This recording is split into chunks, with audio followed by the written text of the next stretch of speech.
Dan untuk itu kerajaan memutuskan untuk melaksanakan Perintah Kawalan Pergerakan mulai 18 Mac 2020 iaitu lusa hingga 31 Mac 2020 di seluruh negara.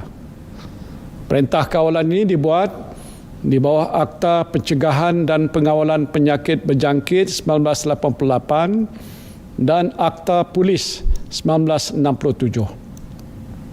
Perintah Kawalan Pergerakan ini meliputi pertamanya ialah larangan menyeluruh pergerakan dan perhimpunan ramai di seluruh negara, termasuklah aktiviti keagamaan, sukan, sosial dan juga budaya.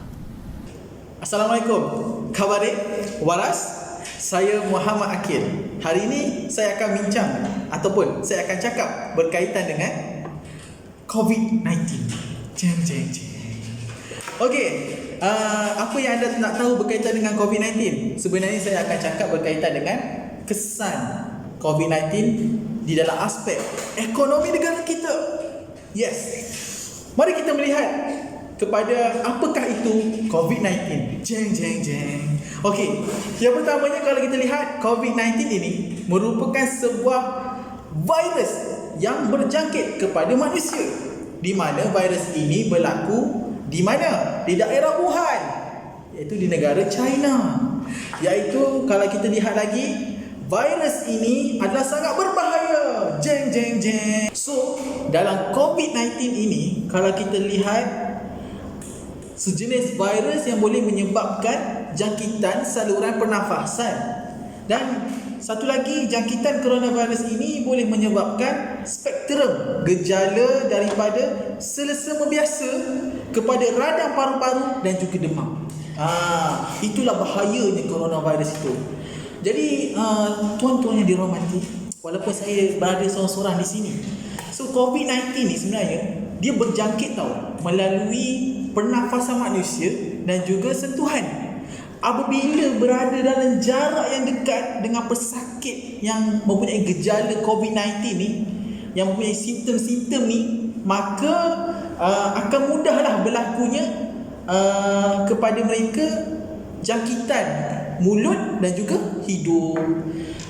Jadi bila berlakunya COVID-19 ni sendiri, jeng, iaitu berlakunya penurunan kestabilan ekonomi di negara kita. Ya, banyak sektor-sektor yang ditutup, seperti sektor-sektor IKS, sektor-sektor industri, pelancongan dan banyak lagi. Dan tak lupa juga kepada rakan-rakan saya yang sedang belajar dalam sektor pendidikan juga menyebabkannya kesan yang sangat mendalam disebabkan virus COVID-19. Perlu belajar dalam apa? Dalam internet lah. Apa lagi? Takkan dalam apa? Buku.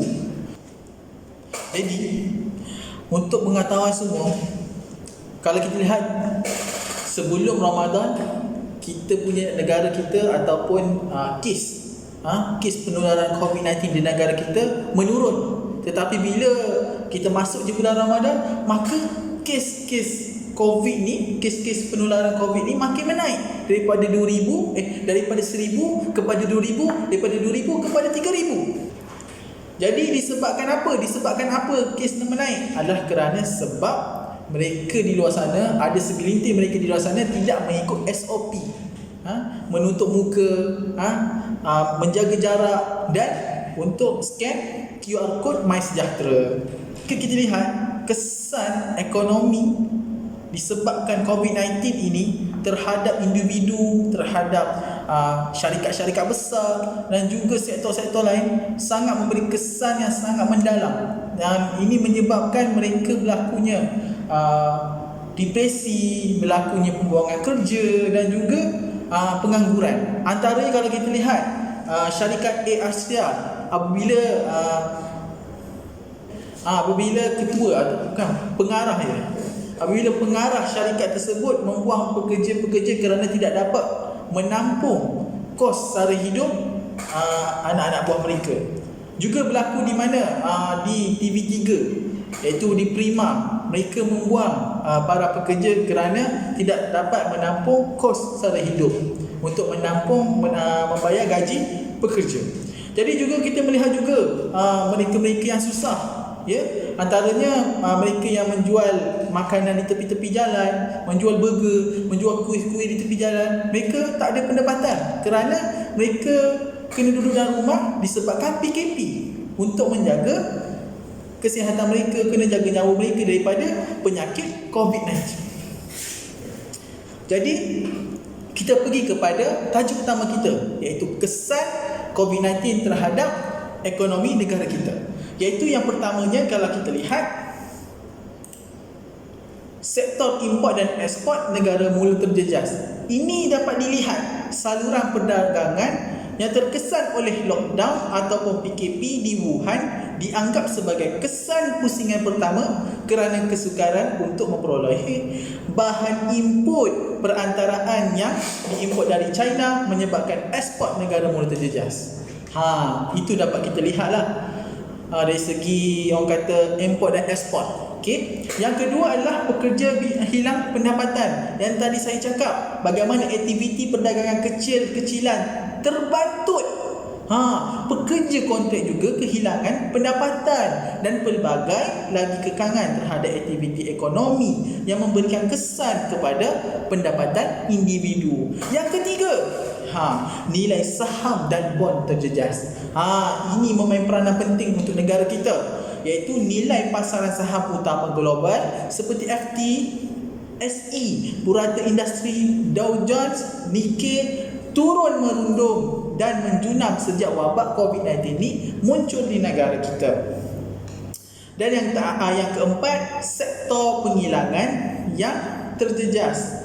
Penutupan operasi kilang menyebabkan kepada pemberhentian pekerja dan penawaran barangan yang terhad di pasaran kerana mengalami kerugian kewangan. Yang kelima, sektor pelancongan dan pengangkutan yang terjejas. Pembatalan tempahan menyumbang kepada kerencatan ekonomi dalam sektor perkhidmatan. Betul. Dan yang keenam, kegiatan ekonomi rentas sempadan juga terjejas. Iaitu kita dapat lihat sekarang, Malaysia sebagai sebuah negara terbuka akan menerima impak besar daripada situasi sekarang lah, kalau kita lihat. Dan juga susulan wabak inilah mula terkawal tindakan kerajaan melonggarkan kawalan pergerakan, dijangka dapat memacu semula aktiviti ekonomi domestik tetapi dengan kelaziman baharu. Yang terakhir, pekerja mula bimbang untuk keluar kerja. Ialah siapa tak takut dengan COVID-19? Ialah bila kita jumpa orang, kita dekat dengan orang, kita bercakap dengan orang, kita takut virus terkena kita. So, firma pula terkesan kerana pekerja mula bimbang untuk keluar bekerja. Dengan kebimbangan inilah, dengan kebimbangan yang meningkat ini, apabila negara-negara lain mula mengambil langkah menghalang warga untuk keluar bekerja dan bersosial.